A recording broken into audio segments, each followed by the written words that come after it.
Hey, what is up? Good morning. Happy Sunday. Welcome to Hobby Evolution. Where are we at? Episode 571. It's a Sunday, early for me, 7 a.m. This is like a weekday time slot. I actually woke up this morning and thought it was Monday, which was like the opposite of what you usually feel. Like if you have an office job, you wake up on Sunday morning and you're like, oh, it's Monday. And then you realize, no, it's the weekend. And it's the greatest feeling when you wake up thinking you have to get ready for work. It was the opposite for me. Why? Because I've got a lot of crap to do today that doesn't relate to cards. I love shipping and listing. But today is mow day. Today is clean the garage out day.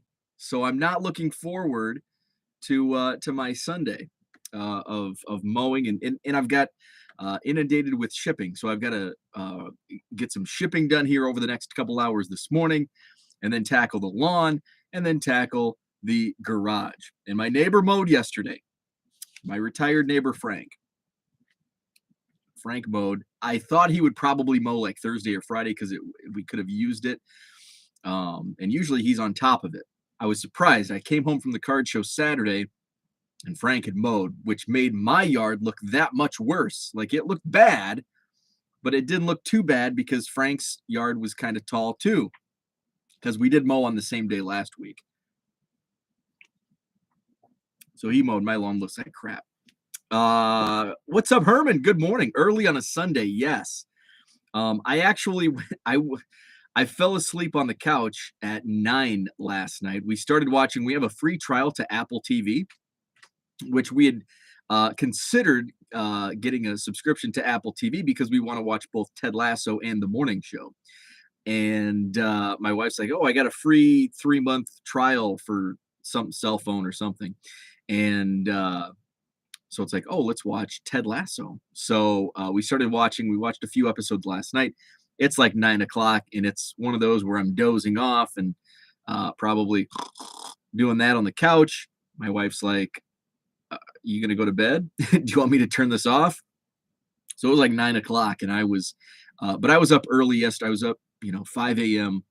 Getting ready to head out to Rockford to do the card show. So that's why I'm up early on a Sunday morning. Shaw Cards, what's up? Good morning to you. Yesterday was mow day for me. Zach says, yes, love the early start. Zach's a morning guy. Cliff hates mowing. I don't mind it. So today it's gonna annoy me because it's tall and we had some rain a couple days ago, so it's probably gonna be pretty wet, which is annoying. I have a push mower and it gets clogged up and it looks like crap. And it's a chore.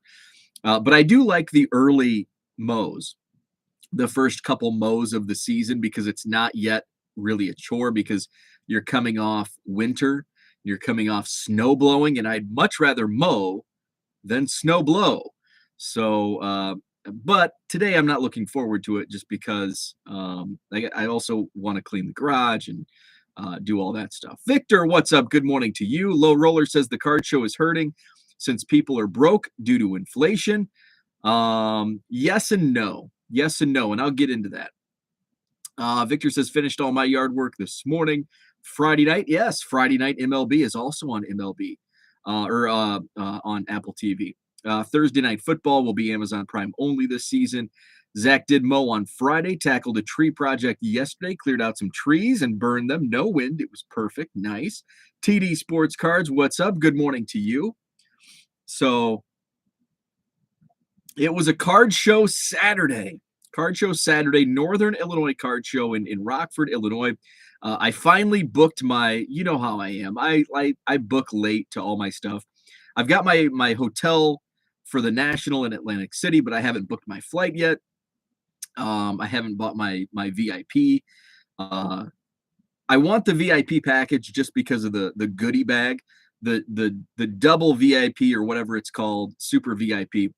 I don't need it for Atlantic City because the only reason I get it in Chicago is for parking because it's a drive for Atlantic City. It's not a drive, so I don't need the parking pass, which I believe those are sold out anyway. But I do like the VIP just to get the goodies, and then I flip them, and it basically pays for my admission, and maybe a little profit after that. I made a really nice profit in Chicago with the super VIP bag last year. So I did book my Green Bay card show. Well, I had my tables. I've had my tables reserved for several months, but I finally booked the hotel in Green Bay. It's the Hyatt that's connected to the convention center for the Green Bay card show. It's next Saturday at the K1 or I can't remember, KI Convention Center there in Green Bay. And I also booked the night before in Oshkosh, which is it's closer to Green Bay than Madison, but it's on the way. So I will hit up Oshkosh first. It's actually right on the way to catch 83 Weeks Live podcast with Eric Bischoff. So that's in Oshkosh on Friday night. So I booked my ticket for that. It's one of the wrestling podcasts that I listen to. So I will be taking that in on Friday night. And then, of course, the Green Bay card show on Saturday. Madison card show is May 28th, and I'll share some more details because that's part of why I had such a great card show yesterday. So I'll talk about that. A little indigestion.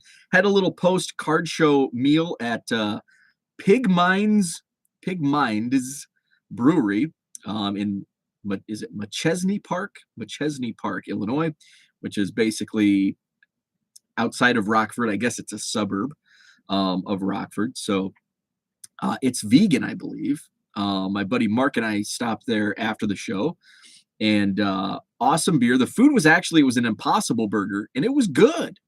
I've had an Impossible Burger before, and you know, they don't taste. It tastes pretty close to a regular hamburger. So I had the burger deluxe with a side of kimchi, which is probably why I have a little indigestion this morning. The old kimchi.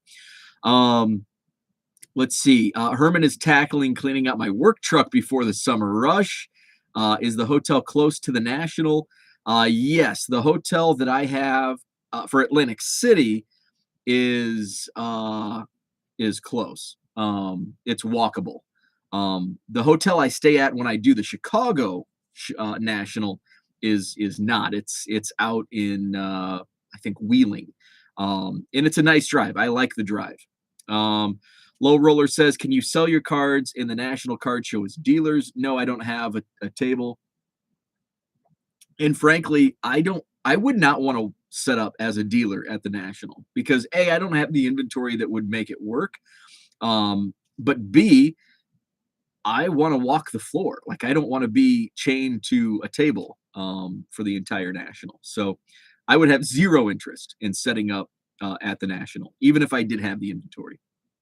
Although if I had the inventory, I'd need to flip it and sell it. It costs money it takes money to make money. So I would have to, if I had all of that inventory, I would have to move it.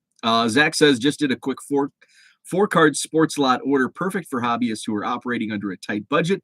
Picked up a Dion 1990 action pack for 18 cents. Tossed in 3 Hesters for the PC, $2. Very nice. Zach will probably like something that I picked up, a collection that I picked up yesterday, which I'll talk about here in a moment. I went to UWO Radio TV broadcasting degree, graduated 2001. The Card Hobbyist, Morning People. Oshkosh, Wisconsin. I'm like, okay, Wisconsin, Oshkosh. Gotcha. Good morning, Card Hobbyist. And then, okay, Victor says, Zach, are you in the radio business? Herman, what is your professional opinion on the chicken and the egg question? Love it. What's up, Diego? I've decided to sell my whole collection. I have a new passion. I don't know if that's tongue-in-cheek or not, Diego. TD says, yeah, I'd walk the National instead of having the table. So yesterday was the Northern Illinois Card Show in Rockford, Illinois. I've been doing this show, and you can go back in my YouTube videos. I usually do a review afterwards. My first show was I believe last May. And it was actually in McChesney Park, right? Actually, like literally across the street from where the Pig Mines Brewery that we went to after yesterday's show. And then they moved it last summer to the Rock Church where it is today. And that first show last summer, and I talked about this, was like the least amount of sales I had. The traffic was, it was very sparse, but I had a great show as a buyer. And I think I actually met a couple. I was able to network because there was time. You're not chained to your table with customers, which can be a good thing if you're making sales. But if it's just window shoppers, then it's kind of a waste. Um, but I was able to network. I was able to make some buys. Yesterday was along those same lines as that last summer show, the first one at the Rock Church, where my sales were super, not as bad as that show, but way down, which I actually expected, by the way, and I'll tell you why. But also the traffic was way down, and I'll also give you my thoughts on that in my view as we head into the summer and how it relates to card shows. So I've got what, one, two, three. I've got four things noted down. So I'm gonna usually when I do card show reviews, I'm all over the place because I don't write things down, and so I forget things, and then I go back. So I'm gonna actually be a little more. I've got this a little more planned out than normal. So I'll touch on sales. So my sales were down. Like I had probably the second worst sales dollar day at a card show that I've had, but that was actually by design, and here's why. So the past several months, I've been doing a hybrid. Excuse me, it's that kimchi. I've had a hybrid of quarter boxes and dollar boxes, and then I've had some like value slabs, like $10 Prism rookie basketball slabs. So, and that kind of, the dollar cards were a lot. If somebody grabs, $10 here, $10 there, it adds up a lot faster than it takes a lot of cards to get to $10 when they're 25 cents. And I usually give a discount if somebody has a stack, they're getting them for 20 cents or less. So my sales were down, but that was kind of by design because I only took my quarter boxes. I left my dollar boxes at home, and I'm going to share my upcoming strategies regarding my bargain boxes. Although those may be dashed in the interim because based on my final point that I'm going to get to in this card show review and why I had my best card show despite those pitiful sales numbers. So I went in with a goal. Usually I have a set number. I'm not low roller. I'm not going to share my numbers. Um, so usually I have a set goal, and it was 50% of what my normal sales dollar goal is. And that was by design because of the inventory that I brought to the show. But despite my low numbers, I still did surpass that sales goal that I had. And one of the best pieces of advice that I give to first time vendors at card shows is go in with low expectations. Like whatever you think you're going to make, like divide that by four. Because usually, and I'm guilty as well, like I'll bring new inventory and it's like, oh, this is going to fly. I'm going to make twice as much as I made last month. And that's almost never the case. So if you're a first time or a newbie vendor, go in with super low expectations based on your sales, because if you set those marks at what you think you're going to make, it's probably going to fall well short of that. And so my sales dollar goal was pretty low, and I still I beat it by what, 30%. Um, so uh, so even though I did have a low sales dollar day, I still did make more than what I had set my goal to. And again, I set my goal with the lowered expectations. I made some buys, and I shared one of those on Twitter. And I'm going to share the story of this because it didn't come to my attention until my buddy Frank on Twitter quote tweeted my tweet.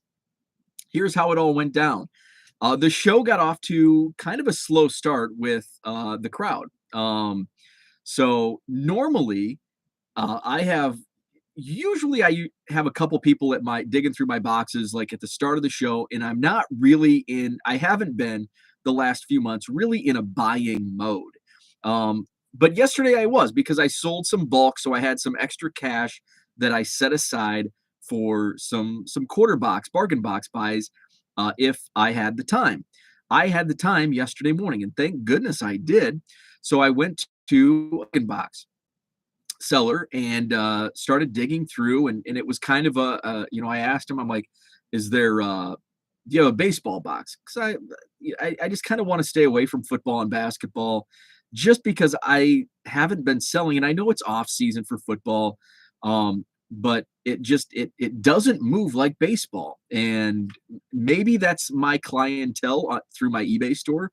They know that I have a lot of baseball cards, so maybe I just attract more baseball card buyers than the other sports. But anyway, he's like, "Oh, that's the 25-cent box. It's all mixed up." So I grab a couple pile. I grab a pile. They're packed tight. I'm the first first on the scene, first responder to this bargain box, and I start digging through. There's some autographs. Like the first one I see is a Danny Cannell Bowman's Best, and I apologize. I didn't bring any of this downstairs to show and tell, but I will be doing a couple more videos based on yesterday's show, in where I will show show the stuff off, including the collection, which I know Jenny was excited to watch a video, which I'll probably get to. I doubt today, maybe this week, and this week's going to be crazy because I've got to uh, uh, reorganize what I take to Green Bay this week. So that's going to take some time. Anyway, so I'm digging through the Danny Cannell Bowman's Best like rookie auto or whatever, and I'm like, for 25 cents, this is okay. So it's like it's Danny Cannell, but it's 25 cents for an autograph. Done. So I continue digging, and then I come across like the Sage Hit autographs from football, and they're like 5, 6, 7 years old, and they're no name guys. But I'm like, even at 25 cents, autographs like that will sell on eBay for a buck 50, $2, sometimes three.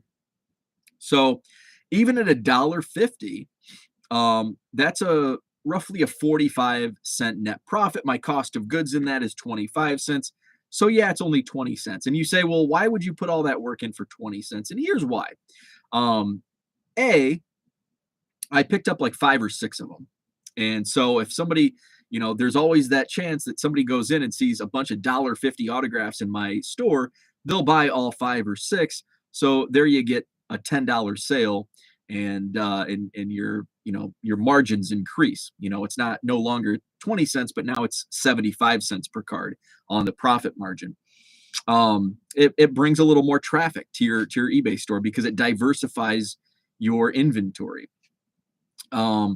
Plus, if you find a really good card, which I'm going to touch on here in a second, if you find a really good card, it basically brings your cost of goods down to zero. Now you're still going to have a cost attached to it, but at the macro level, it negates that cost of goods if you find something that makes your profit. So find a few, 5 or 6 of those. There was an Aramis Ottoman Cubs insert, that I picked up for my PC. What else was there? I'm trying to remember. Oh, there was some vintage basketball, some 70s basketball singles. I pulled out 2 or 3, and I think those can move it at a buck 50. And then I found, not even in a penny sleeve, it was a Ronald Acuna Gold Cup from Topps opening day. And it looked like an insert or maybe a short print. So I pulled it out because and here's another thing. And I actually did this at the Wisconsin Dell show, and it paid off, where if it looks like a short print, sometimes when there's smoke, there's fire. So if it's a 25-cent card, take the chance. And here's the thing: Ronald Acuna rookie Gold Cup, it's going to sell for a buck 50 regardless. Even if it's a base card, it's going to sell for a buck 50 shipped on eBay. So yeah, so I only make 20 cents, but hey, it's a Ronald Acuna. It'll touch off the algorithm. People looking for Ronald Acuna will see it in my eBay store. This happened at the Dells, where it was like a Gypsy Queen, and a Gypsy Queen's a product I don't know much about, especially when it comes to short prints. in variations. And it was a Ronald Acuna. And the only reason I knew it was a short print image variation was because I had actually pulled another Ronald Acuna from the same set. And so as I'm listing in eBay, I come across these two Acunas and I look to see the numbers and they have the same number. So I knew one of these is a short print, ended up selling for like $40 and I pulled it out of the quarter box. Usually those are my big victories. Yesterday was the biggest victory ever that I've had from a quarter box because this unsleeved Ronald Acuna opening day rookie gold cup was a super short print. So as I'm digging through and I see this and it's like, this is a Ronald Acuna gold cup. It's going to sell for at least $1.50. So I'll make a quarter profit. But it does appear to be a short print. So if it's a short print, it's probably a $10 card. So I just paid for the $5 in quarter cards I just bought. So I have a stack of cards and it was actually exactly $5 in cards. Paid, the guy counted them up, $5. Here you go. I go back. I just had one customer at my table. It was still pretty early on, although it was started by this point. It was a little after 9:00, so it was starting to fill in. I had somebody at my table just digging through. He actually filled a couple of my boxes, so I had a nice start as a seller with those sales. So I spread out the cards on a lid of a 4-row box, posted it to Twitter. These are my buys for $5, out of the 25-cent box. My buddy Frank on Twitter quote tweets, he goes, "Can you pick out the $400 card Bo just bought for a quarter?" And I'm like, what? And I knew he's probably talking about the Acuna because that was the one card that I'm like, this could be a short print.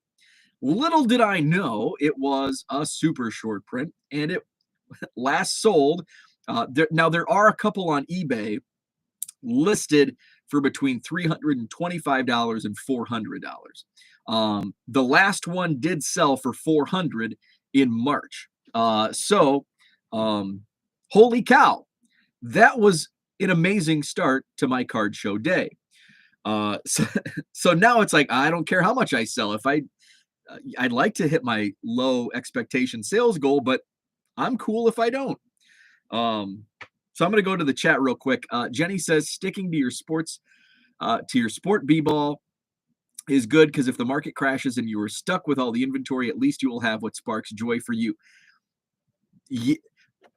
I do agree with that part.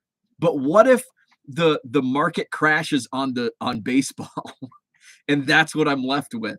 That's the other side of the coin, where if basketball or football crashes, I'm okay. Which it actually the basketball market did crash. I was stocking up on rookie cards of basketball, like second tier basketball rookies last year. It paid off, like with Jordan Poole, and to an extent Darius Garland.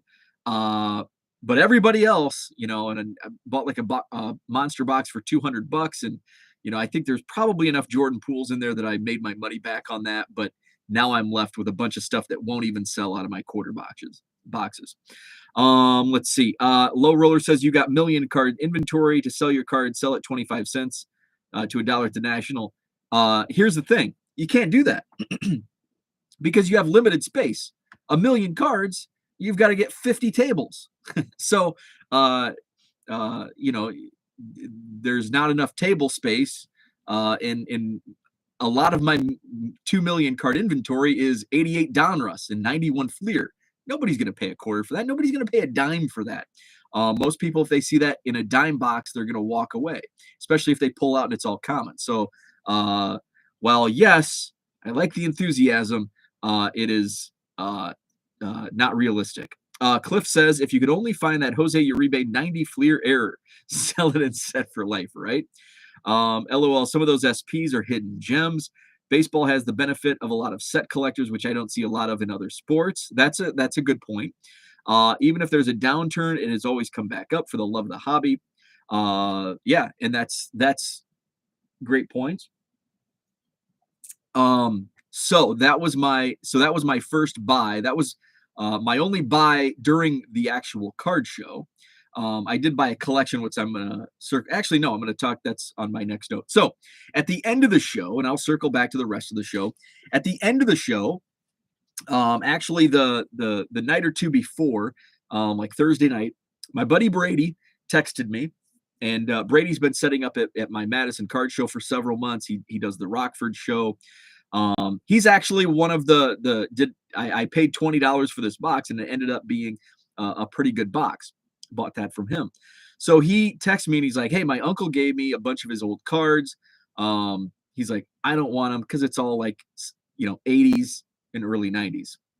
So I do like that stuff because I can move that junk wax era stars is a very underappreciated market. Um, I can move some of those, and I've been moving when I do my bulk lists. I've been moving some of those 80s and 90s stars, Nolan Ryan, Roger Clemens, Barry Bonds, faster than Bowman prospects from 2022 even.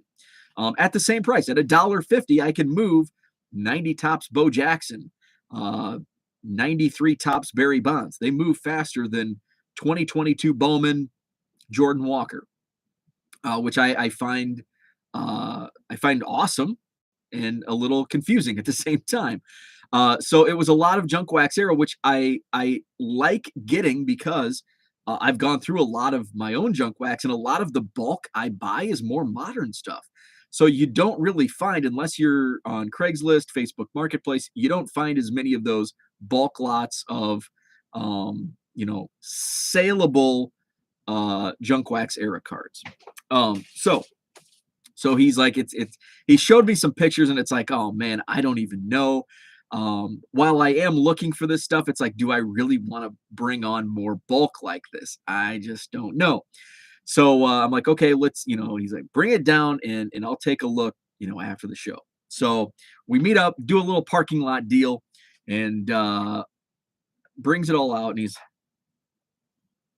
the first couple boxes he shows, which I kind of like this strategy. I don't think it was by design, but he like opens up a monster box and it's just like most likely all commons. I see some yellow 91 Fleers. I see some 90 Donruss. It's like, oh. And he's like, so what would you pay for something like this? And I said, I not don't want to offend you, but something like this, I just kind of cringe, and I'll say $5 because the box is more useful than likely the contents. So I don't even want to look through it because I know it's all early 90s stuff. There might be some stars in here, but again, it's going to be, the box is going to be more valuable to me. I'll pull some of the stars, put the rest in a random box to bulk out. So I'll put a price tag on some of the bulk monster boxes, $5 a piece. There was one box that actually had some decent stuff. I actually brought it in. Most of the stuff, the reason I almost said actually like 7 times. Most of the stuff is still in the back of my car because came home and just kind of vegged. But I did bring one box in just to go through it. There I go. Actually, why is that my crutch word this morning? Anyway, going through these cards, and there are some, really cool cards in this one box, and some vintage, like found a Jim Plunkett rookie card. There was I think a Bob Greasy, like 72 or 73 tops. So there was actually some, there I go again, actually. There were some really good cards in this one box. The rest, kind of junk wax. And then he brings out like some factory sets, 92 Donruss, 89 score, and I'm like I hate these because nobody wants to buy them. They're a pain to ship. And to even get value back, I'm like, I don't know. Just give me a price on everything. Then Diego says, actually, word of the day. It is. I keep saying it. I don't know why. So then he brings out the goods, and he's like, there's some decent stuff. There was a Jerry Rice rookie card. There were some modern, like a couple Peyton Manning rookie cards. There was a binder of 87 tops that had a couple Barry Bonds rookies, and I'm like, these cards really aren't worth that much. Like the 87 tops, it's like a Barry Bonds rookie. I'm like, the last sold on eBay for $3 shipped, and he's like, really? And I'm like, yeah. And I'm like, how old's your uncle? Is he like 40 to 45? It's like, no, I think he's in his 50s. And I'm like, this is like the collection that I had when the era, because 87 to 92, this is like, I'm gonna be 40. This is right when I Brady's he's like in his 20s. So he missed the junk wax era. So went through and I'm like, okay, uh there's a lot of like junk that I don't like, that I do want, but I don't want to pay, you know, I just don't want to pay much for it because it's a lot of work. It's a lot of $1.50 cards. Um Shipped, basically it's 40-cent cards, 40 to 50-cent cards when they sell. So it's going to take a little bit of time, but sweeten the pot with a Jerry Rice rookie and a couple of Manning rookies. There's a couple Jeter rookies. Okay, now we're talking. What's your price? He says 300. I'm like, okay, I'll do 300 because I know the Jerry Rice and the Mannings and some of the rookies will get me close to $300. And then I'm going to have to really work to make some money on some of the other stuff. But as I went through, there's going to be likely some hidden gems. There was a binder there was a Bo Jackson shoulder pads card. I don't want to give off too many because I'm going to do a video and show off everything that was a part of this collection. So, how many cards? So Jenny and I said small collection, and Jenny's like, that's probably 5 boxes. And actually more than that. I think there were maybe 6 4 boxes and 6 or 7 factory sets, a whole bunch of binders. So there was probably, let's see, what's 6 times 4, 20. So that's 25,000 cards, probably 50,000 cards. So that's a small collection for me because usually I'm dealing with 200,000, 300,000. So 50,000 is smaller. Okay, let's see. What did I miss here? Yellow and red means the value is dead. I love that. Yes. Yes, that is absolutely right. So that was the collection I bought, and I'll do a video. I'm going to do a video on the. You've already heard the story. You saw it on Twitter, but I'm going to do a video for people that are watching on YouTube. Maybe it'll get some big views. The Ronald Acuna short print for a quarter, super short print for a quarter, and the collection by just so I can show off. Plus, it'll be fun. It's going to be long form, so if you're watching this, you'll probably like the video because you like the long form content. Um, I'll probably do a live. I know everybody. I know Zach likes it. I know Jenny likes it. So maybe one night this week, maybe Monday night or Tuesday night, I'll do a live video in prime time going through the $300 collection buy and just show off some. And I want it to be a surprise, like as you and I watch together, um, to show off, what some of the stuff is. I did look through the one box, and I'll just kind of quickly go through and show off some of the highlights. But some of the other stuff, I just kind of want to go through and we can watch it. We can basically go through it together as you're seeing it for the first time, as I'm also seeing it for the first time. Leo says you can go wrong with 0.006 cents per card. Right on, absolutely. A lot of those cards will just be bulked off.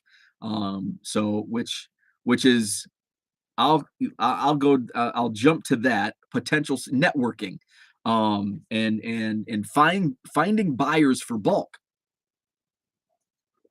Now I'm a guy people go to like to sell off bulk because I'll buy this stuff, and a lot of people don't want to deal with 50,000, 100,000 cards, and they're like, I cherry picked out some of the top cards, but I'm going to throw in some of these good cards just to make it worth your while. And I like that. I like being on both sides of that. And sometimes when I'm set up with all these quarter boxes, they've gone to show after show after show, and now it's just time. By the end of the year, they've been through a year's worth of card shows. Let's just bulk them out, sell them for $100 a box or less. So it's always nice to find somebody that's interested in buying the bulk as well. So I can turn it over. So I have a potential deal for the 11 quarter boxes that I took to yesterday's show. His name, he's got an awesome. I love his shirt. It's a play on the Sandlot quote. You're killing me Smalls. But he has, and it's actually, it says, "You're killing me Smalls." Smalls is crossed out, and then it's the eBay logo. "You're killing me eBay," and he's called Comp Killers. So you can check him out on Instagram, Comp Killers on Instagram. His name's Zach, good dude. So he comes over and kind of toward the end of the show, and he's kind of looking through one of my basketball boxes, and he goes, "Have you ever thought of selling these outright?" And I'm like, "Yeah, actually, I do turn it over, after a while, after they've been to a couple shows, just to, it gives me motivation to replenish my inventory. And, people, I do the same shows, and usually the same people come to the same shows. You want to have fresh inventory, especially when it comes to bargain boxes. Otherwise, your sales will continue to dip. And that's why I think my sales numbers, slid a little bit, just because I didn't, outside of the Bowman, I didn't really bring too much new stuff that I had from last month. So I said, yeah. And so it's a 4-row box. It wasn't completely full. And I said, I would do on a box like this because there's a lot of, and it's basketball, there's a lot of color, like, and it's like Prism Draft, but it's color, um, and some Prism color mosaic. I said I would do 200, and we can fill in just to make it. There's about 2,000 cards. You can fit 2,000 cards in a 4-row box, in penny sleeves, and these are all penny sleeved. So I said we can fill in push them back, fill in those spots, so you get roughly that 2,000 cards, and I do $200. That's 10 cents a card. It's a hell of a deal. So he's like, yeah. He's like, okay, and he's kind of flipping through, and he's like, um, is there any wiggle room? And I'm like, I don't know. You give me a number, and we can talk. So he's like, you're not gonna like it. And I'm like, well, I don't know if I'm gonna like it or not. You got to tell me. So he said I'd be at 100. And I said, okay, that's a fair counter. Um, I would come down to 150, but I really don't want to go less than 150, because I can, at that point, I can move enough out of these boxes, where it's not $150 today. It might be, over the course of the next couple months. So he's like, and he's kind of thinking about it, and I've got the wheels turning in the back of my head. How can I get a deal done? Get some cash, get some of this, outstanding deadish inventory, stale inventory, I think is a better word than dead. Stale inventory moved. And it motivates me to sleeve up some more fresh 25-cent cards for the bargain boxes. So um, we didn't get a deal done at that point, but I kind of thought through it, and it's getting closer to the end, and I went back, and his table was right across from mine. So I went over, and I'm like, okay, here's what I'm thinking. We do 125, and I don't fill in the gaps. So that front box is the most filled. We do 125, and do that. And so he comes back over, and he's really thinking about it. And at that point, I'm like, he had bought like 3 or 4 other bulk boxes from other dealers, and I'm like, okay, he's motivated to buy, so I think we can get a deal started. So all of a sudden, I'm just like, I know I need to move some of this stale inventory, and it'll get me moving on fresh inventory for the next couple shows. I've got a busy May, but uh, I probably won't even be doing a show in June as a vendor. Um, so I've got, after the Green Bay show next week, I probably won't be set up at a show for another 6 weeks probably. So it gives me 6 weeks to replenish my bargain boxes. I said there's 11 boxes here. I'll do all 11 boxes for $1,000. And he was kind of like, okay, okay. I'm like, that's under $100 per box. There's this box, there's still 2 rows of 2022 Bowman singles. Of course, you've got a lot of color in the football and basketball boxes. So he's like, I'm definitely interested. I don't have the money on me today, but let's talk. So I think, and here's where I'm going to go into my final point: networking. told him about my show. There's some vendors that he's friends with that are, going to be set up. And so he's like, okay, convince him to come up to Madison on the 28th. Maybe we get something accomplished and in a deal. I can make a quick $1,000 because selling quarter cards, it'll take me the better part of a year to sell $1,000 in quarter cards, doing the shows that I do. A couple $100 here, a couple $100 there, maybe 6 months. Um, and I can have that cash today, put some of that capital away to set aside, but then also use some of that money to buy more bulk boxes myself and keep that cycle moving. And it'll motivate me to move over some of this inventory faster, where it's not like I'm not just relying on a couple $100 here and a couple $100 there. I can actually move it quicker, get more cash flow coming in. So that was a great, and networking is the final point where, even if your sales are down, uh, you can find great deals. And usually, if the crowd is down, if the attendance is low, that's a great buying opportunity because other dealers aren't making much either, probably. So they may be willing to sell, and go under, what they normally would if it was a busy show. So you can get some good deals when the traffic is down. So you can make some good buys, and you also have time to network and meet other dealers. And me, as a show promoter, it's almost, setting up at other card shows, the value for me is more in networking to meet other dealers, to both set up at my show and also, hey, if you've got bulk boxes, I'll buy them, I'll piece them out, put them out, and then you get that nice little cycle moving. There's meat on the bone for everybody involved. I'll sell, a couple shows and I'll sell my bulk boxes, go by, and you just keep that circle of bargain box life moving. So networking is huge. Yesterday, I was able to book 3 new vendors for the upcoming May show, which, I'll have 135 tables, 3 ballrooms, 2 floors, 135 tables, and getting close to having this show sold out. So, 3 new vendors, 2 maybes, a couple guys. What's good is, so the guys John and Mike run the Rockford show. They're starting a Sunday show in Janesville, which is right between Rockford and Madison. They're doing a show on Sunday, the Sunday after my show, which is a nice little compliment, to Madison, because now we've got some vendors who, normally wouldn't come up to Madison or Janesville, but since there's 2 shows, they can piggyback them and they'll make the drive. So a couple of these vendors normally wouldn't do my show because it's quite of a hike from where they're coming from, Chicago, up to Madison. Although I do have quite a few dealers that do come up from Chicago, and they continue coming back, so they're having good success. So if you're in Chicago, it's worth the drive. Victor can attest. Coming up from Chicago to Madison, it's definitely worth the drive. Madison Card Show, May 28th. Janesville is on May 29th. Hayden, what's up? Good morning to you. Hope you are doing well also.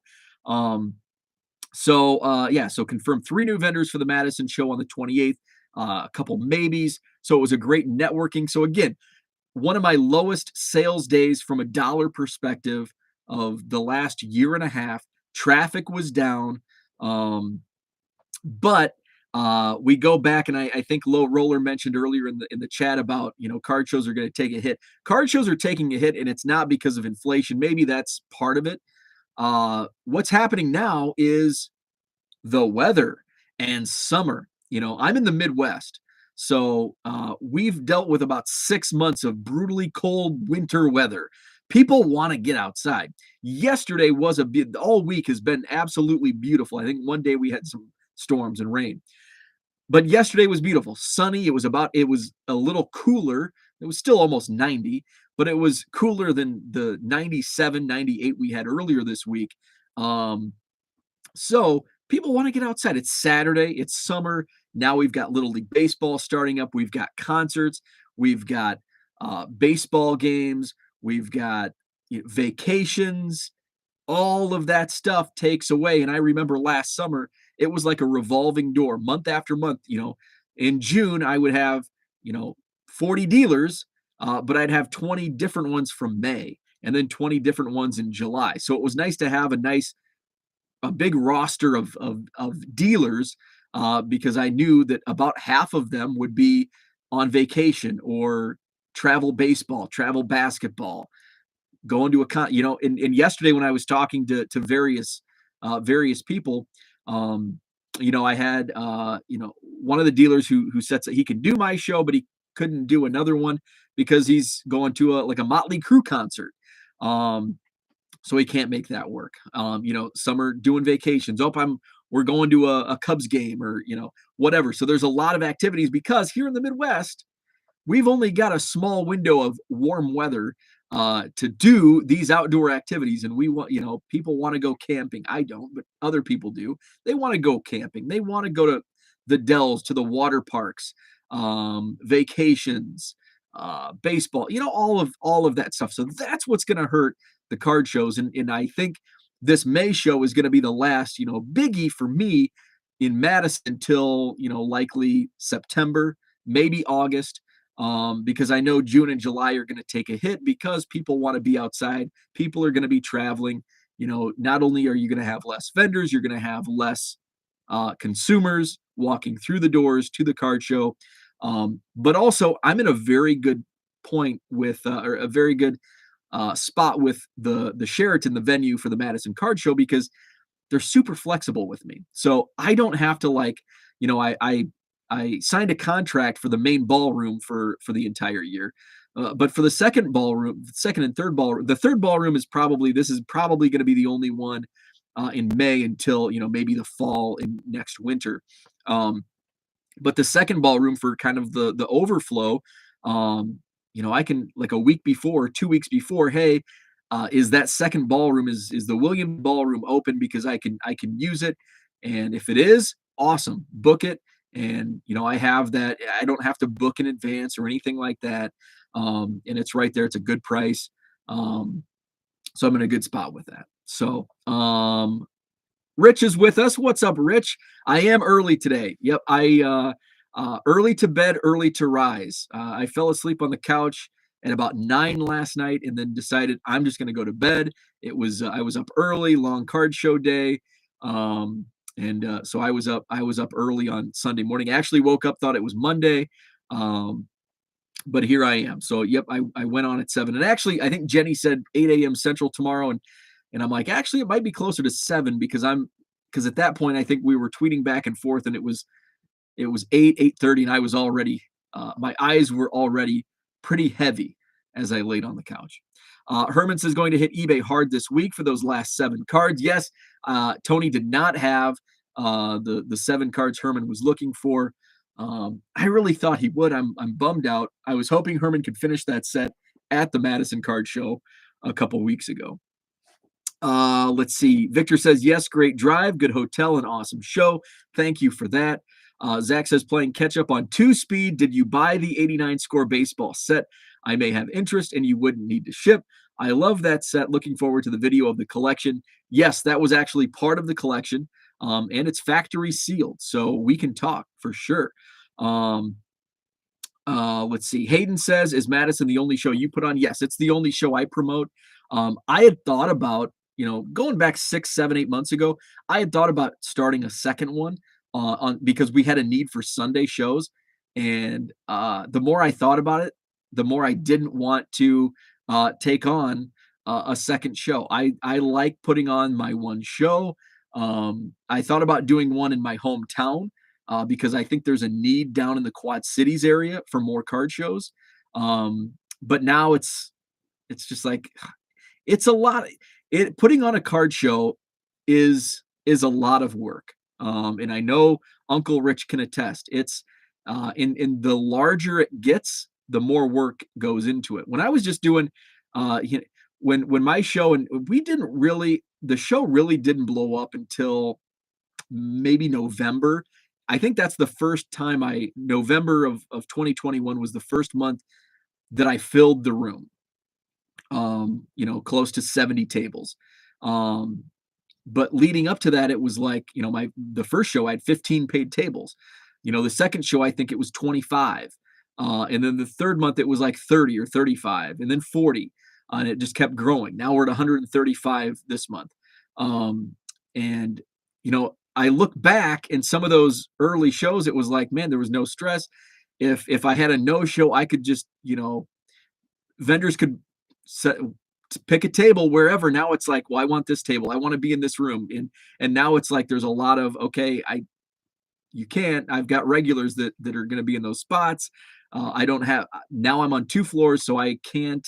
Um, you I can't set up because I just don't have the time to be at the table. I have to be up and down, checking on dealers, collecting money, and all that. So I had thought about several months ago, but as this show continued to grow, it's like this is already a lot of work, and I don't want to double that up. And it's also what people don't realize with running a show is there's so many things out of your control. One of the big things in setting up a card show is uh, finding the venue, and you think, well, look, what about this spot? What about this spot? What about this spot? The reason there may not be shows in those spots are because it costs a lot of money to rent these rooms or venues. And that's what people don't realize. And, okay, we could go to a large venue, but now we're going to charge $10 admission, and we're going to charge vendors 2 or 3 times the amount on a table. And now it's like, well, I'm not going to spend $100 on a table, and people aren't going to want to walk in and spend $10 admission to a card show, especially a monthly. So that's into consideration. And then some venues, what I ran into, I was early on, I was promoting 150 tables for the May 28th show. It's going to be 135, not because I can't find the dealers. I can. It's that the hotel misquoted me the number of tables. They only have 135. And that's a lot of venues where, they only have 50 tables. And so now you've got to either buy tables and find storage and haul them, or you've got to rent them. And it's now it becomes cost prohibitive. So there's a lot of things. Dates, March and upcoming in November. I'm going to be running the same Saturday as the Chicago Sports Spectacular. That'll take 6 vendors away from me, because they'll be in Chicago. I couldn't help it. It was either that weekend or no show at all that month. And I think that's a disservice. So sometimes you can't help scheduling the same weekend, because not only are you having difficulty finding venues at the right price, but now you have to find open weekends. And I booked my shows in like October, November of last year, and already those weekends in March and November were already taken, which is really weird. It's like that. It sucks that those are the 2 months that other months wouldn't have affected me as much as those 2 weekends because of the Chicago Spectacular. Um, let's see. TD is asking Herman about the 72s. As far as vendors go, do the previous attendees get first priority at having a table for the next show? Absolutely. So basically, those are all reserved. The main ballroom is reserved for those guys that have been, doing the shows the most. Basically, priority. And if they miss a month, if they're they can miss a month, and it's no fault. People that have been with me since the beginning get priority, because when I was struggling to fill the room, they were there. And so I know that they'll be there, when there's not demand for 135 to 150 tables. I know that some of those early people will be there with me. So they definitely get priority. It's that's just the way I do it. Rich says, after a couple of years, I could do my monthly 40 table show almost on auto reflex. That's and yeah, 40, 40, even up to 75, because I was all on the same room. But once it gets to over 100 and spread over 2 ballrooms and 2 floors, that's when it became a lot of work. Rich says, but there was always a lot of prep work to make it seem easier. And there's always something, and as it continues to grow, there's always new problems. One of the issues that I had last month was the downstairs ballroom that we use is right next door to the indoor pool. There's a lot of humidity. It gets really stuffy. So I've got to, how can we counteract this? Because I had a lot of complaints about how warm and stuffy it was in that room. And that was in April. I don't want to think of what it might be like in July. Signage, even if you think you have enough signage, it's like, I need more. So I bought 6, showed those off on Twitter with arrows like, hey, this way, especially now that I'm doing 3 ballrooms. They're all cut out. It's not ideal, but there's no other way around it that would make it, simpler for all involved. And again, if yes, I could move to a bigger venue, but now I'm charging $10 admission and I'm charging $100 a table. And at that point, it's like, it's not going to be, I think it's neither cases are ideal, but I think the best option in that situation would be it's cut up. People can find there's signs, people can find it, free admission. Vendors are happy because it's for a bigger show like that, for a bigger monthly show, it's low cost. The synagogue show, which returns in 2 weeks, took a ton of effort above and beyond. Rich says, Brad was thinking of a show once upon a time. And my first question to ask the hotel for him, do you have the tables? Absolutely. And that was something I took for granted. That was something I took for granted early on because it was just something I actually learned about that through other promoters having these issues. And the guys in Rockford, wanting to start a Sunday show and a bigger show. And it's like, we only have 50 tables or we only have 100 tables. And now, do we buy them? If you buy them, now you have to store them and haul them. So now you need a trailer or a storage unit. And now that all of a sudden those costs, it's like, okay, yeah, a table might only cost you $40. And, after a month, it's going to pay for itself. But did you take into consideration the storage and the trailer that you have to, travel, haul them in? We'll talk about card promotions on Hobby Hotline on May 31st. I love it. And that'll be right after it'll be fresh because my 3 ballroom show, we'll see how it goes. And I can report on May 31st. That's going to be a fun one. Hobby Hotline, me, Rich, and Brad. I'm really excited. That show, we could probably talk all night. Zach says, yes, downstairs room is hot like the sales. Bo's store for cards 1986 to 1994. Not cold like 2022 Bowman. Right? So overall, the Northern Illinois Card Show, Rockford, Illinois, my lowest sales dollar wise, but it was one of the best shows overall from just, buying, selling, and networking.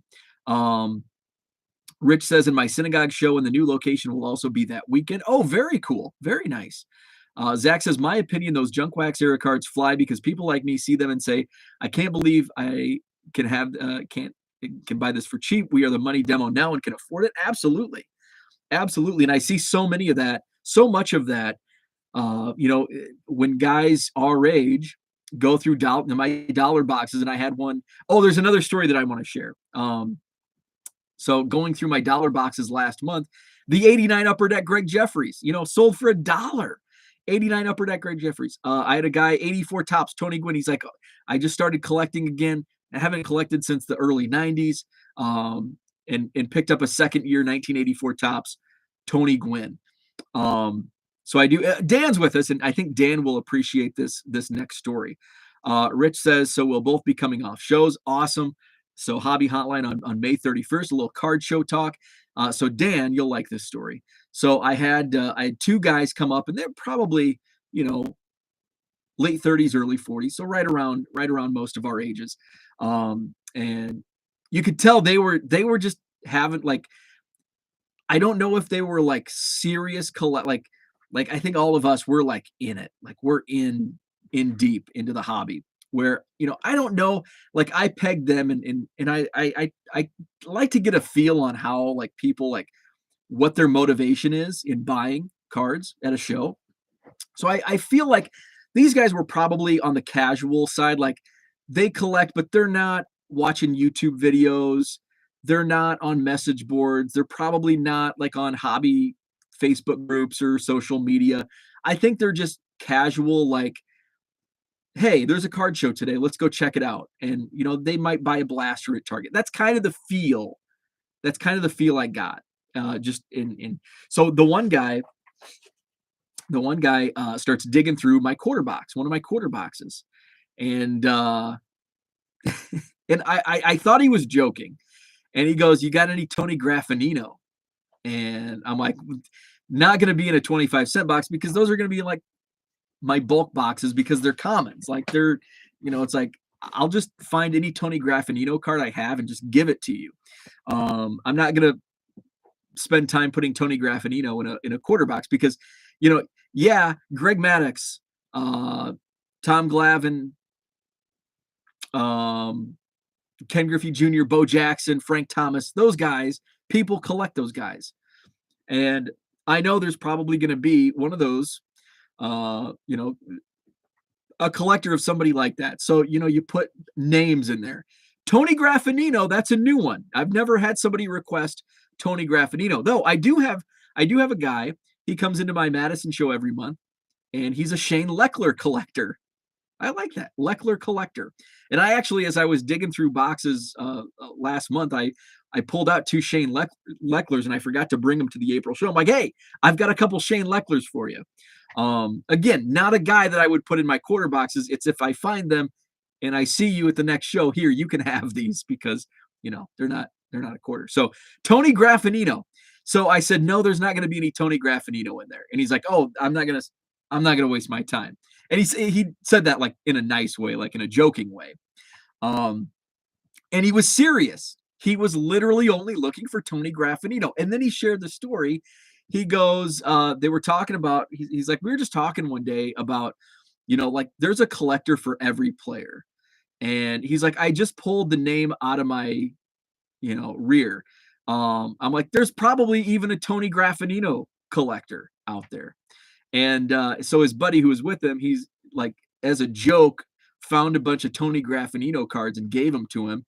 And he's like, well, and I think he's like, I should be the Tony Graffinino guy. Like every player's got to have a super collector. I want to be the Tony Graffinino guy. And he's like, I wasn't committed, but then his buddy gave him this pile of Tony Graffinino cards, and he's like, I guess I'm in. I'm committed now. So now he's a Tony Graffinino collector. So that's fun for me because those are the stories that, because you hear, like, what are you looking for? Wander Franco. Mike, do you have any Wander Franco? Well, not in my quarter boxes, no. Do you have any Mike Trout? Do you have any Tom Brady? Like, those are the things we hear over and over and over again. So when you hear people come up and say, I'm looking for Shane Leckler and Tony Graffinino, that sticks with you because that's not common. Like that. So that's fun. Herman says there's a market for Biff cards too. Funny thing is, one of my former media colleagues, his name's Don O'Brien, the DOB. He's a Biff Pokeroba fan, and because he loved the name, and this was like 5-6 years ago. He's like, hey, if you ever come across any Biff Pokeroba fan cards, send them to me. So I ended up finding like 10 or 12 Biff Pokeroba cards. I'm like, hey, I found about a dozen. I'll send your way. So that's funny that you mentioned Biff. So let's go back up to John is with us. What's up, John? My bulk box is something I'll never be able to say. 85 tops, sucker for those in diamond quarter boxes. It's like I'm finding gold when it's Hall of Famers of stars. Most definitely. I actually pulled out, I had a complete 86 top set, and it's just been sitting up on that shelf right there. And I'm like, you know what? I'm just going to pull all these 86 top stars out.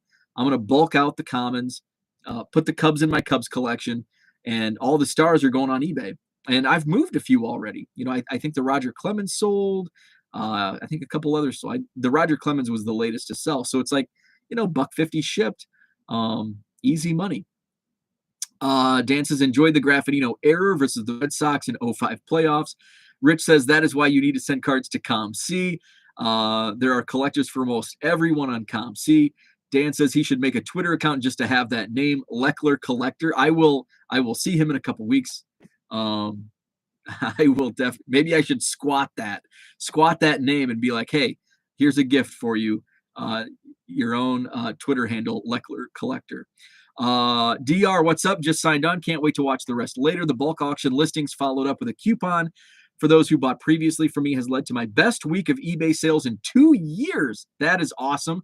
Speaking of eBay trends, I just looked up before I went on.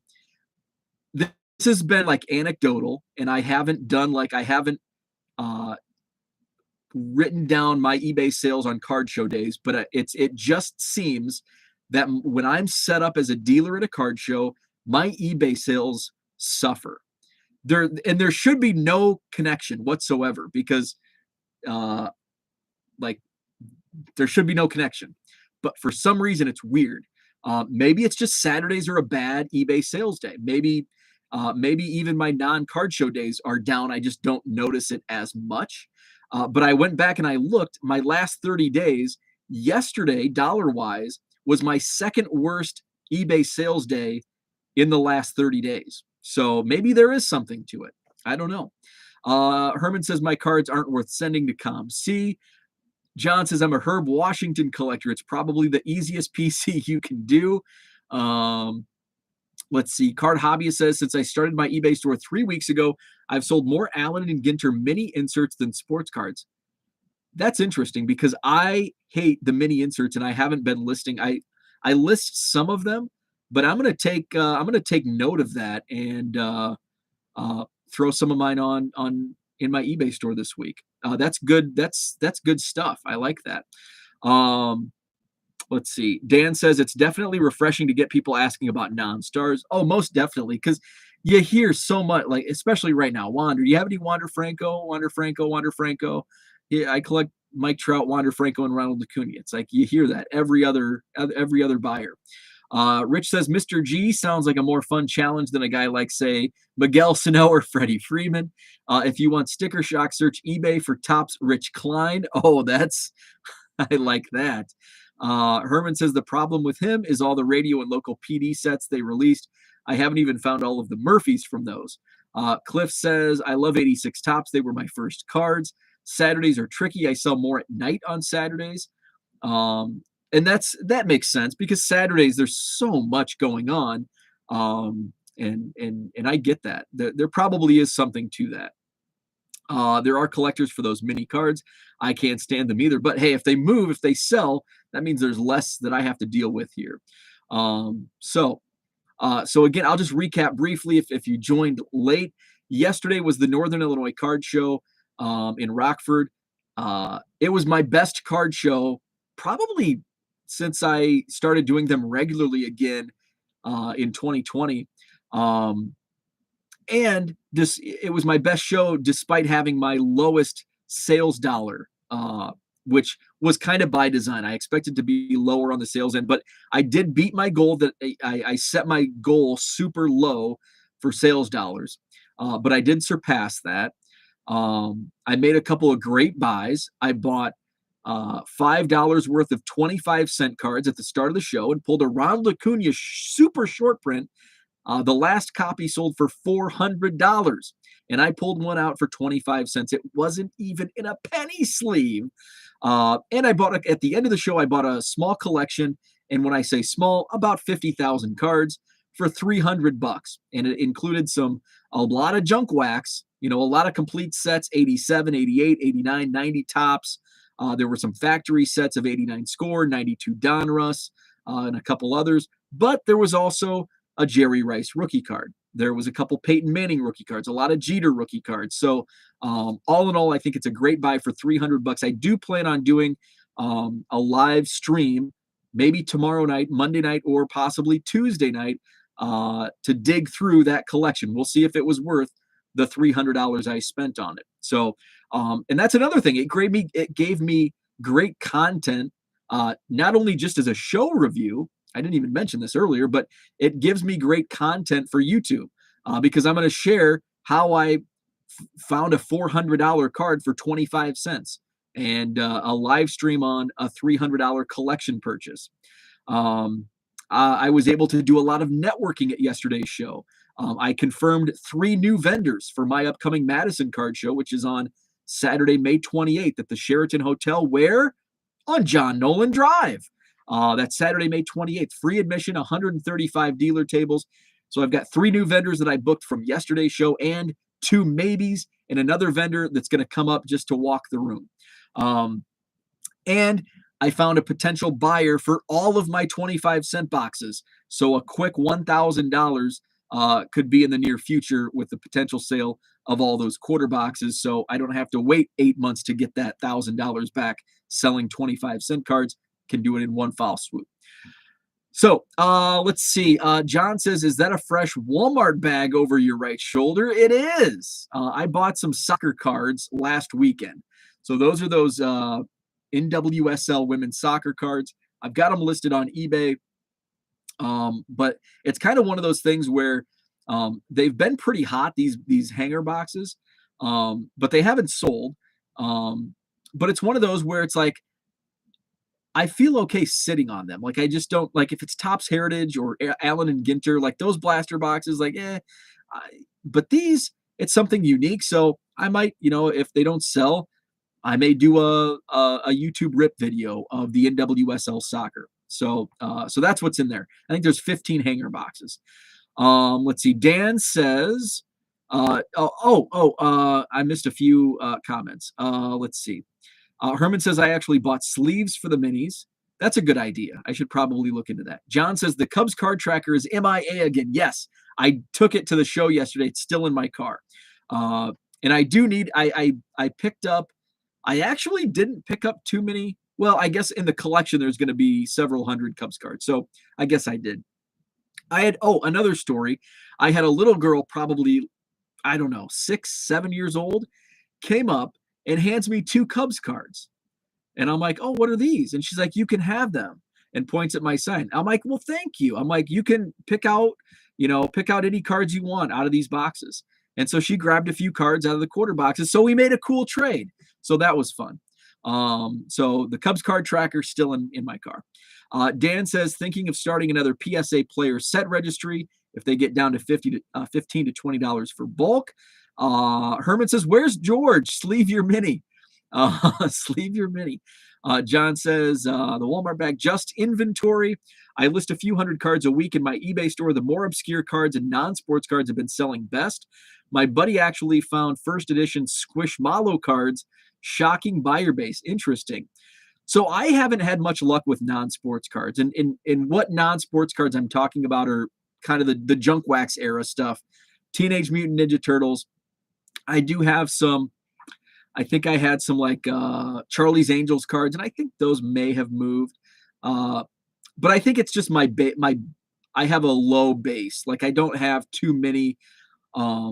I thought they would move. Some of them would move faster. So it's something that I haven't really dove into. But I will, especially like the 70s stuff, like some of the late 70s.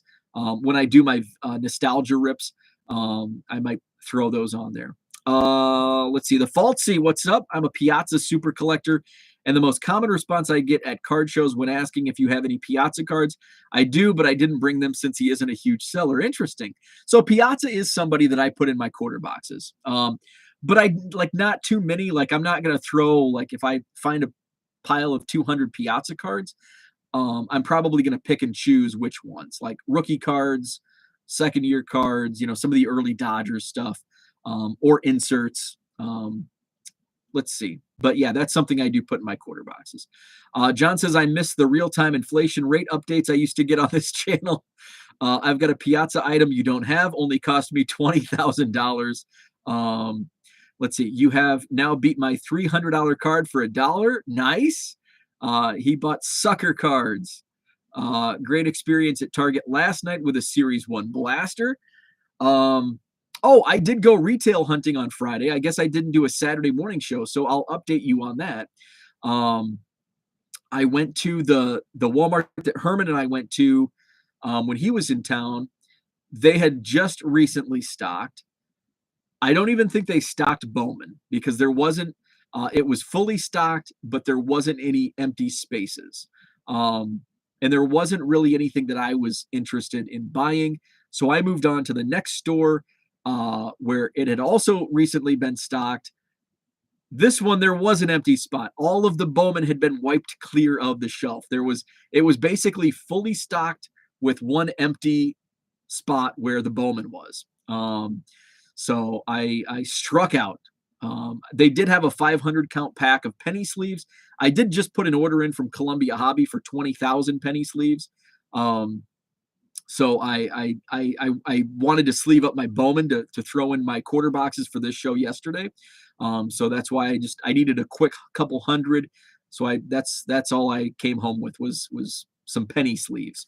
DR says one of my side collections is Easton Stick. Interesting. I have like 30 of his cards, his rookie cards, because they were in when I was kind of going wild on um, quarter boxes, speculating on basketball and football. Easton Stick, like a ton of his rookie, and they're like the low end, like Chronicles and some of that stuff. But I have like a stack of Easton Stick, and he's kind of one of those. He's a quarterback that, kind of got buried, and I think there may be potential for him. So I think that's a smart buy, especially if you can get RPAs for under $10. Like I think that's a really smart buy. Let's see. John says she didn't ask for Wanders in return.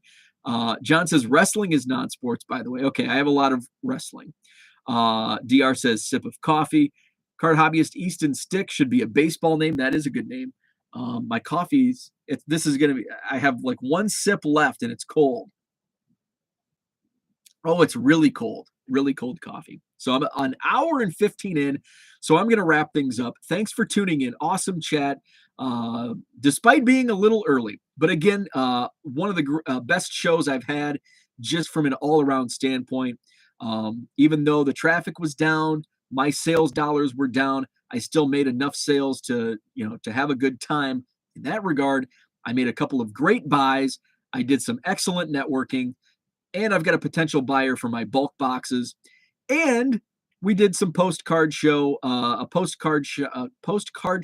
brewery stop. Had a couple beers and a burger. So all in all, a great Saturday at the Northern Illinois Card Show. I'll be in Green Bay, Wisconsin next Saturday for the Green Bay Card Show. On Friday night, if you joined late, Friday night I booked my ticket last night to watch 83 the podcast, 83 Weeks Live in Oshkosh, which is just an awesome. There's some great city names in Wisconsin, Oshkosh being one of them. So I'm going to, by the way, 83 Weeks is a podcast of Eric Bischoff from WCW fame. So that's going to be Friday night, and then I'll head up to Green Bay for the Green Bay Card Show next Saturday, May 21st at the KI Convention Center. And then May 28th is the Madison Card Show at the Sheraton Hotel on John Nolan Drive, 9 a.m. to 3 p.m. Free admission, 135 dealer tables. And then June, it looks like I'm clear with card shows because the first weekend in June, my cousin's getting married, so I'll be, and it coincides with Anawan Fun Day, so that's going to be a fun weekend. And then the following weekend, I'll be at a friend's birthday party, and then the final. Then I've got a weekend off, and then the June Madison Card Show, which may or may not. It depends on demand for tables. If I do 2 rooms, I won't set up as a dealer. But if I just stick to the 1 room upstairs, I will have my 2 tables set up with my bargain boxes. So we'll see. So Dan says, hit that like button. Yes, please hit the like button. I appreciate it. Subscribe if you're not already subscribed. Stay tuned. I'll have some more content from yesterday's show, yesterday's Northern Illinois Card Show. I'll tell you how I found a $400 card for 25 cents. And we'll do a live stream going through the $300 collection that I bought after the show. So those videos will come up this week. Have a great Sunday, and we'll chat with you again tomorrow morning, 7 a.m. Central Time. Have a great one.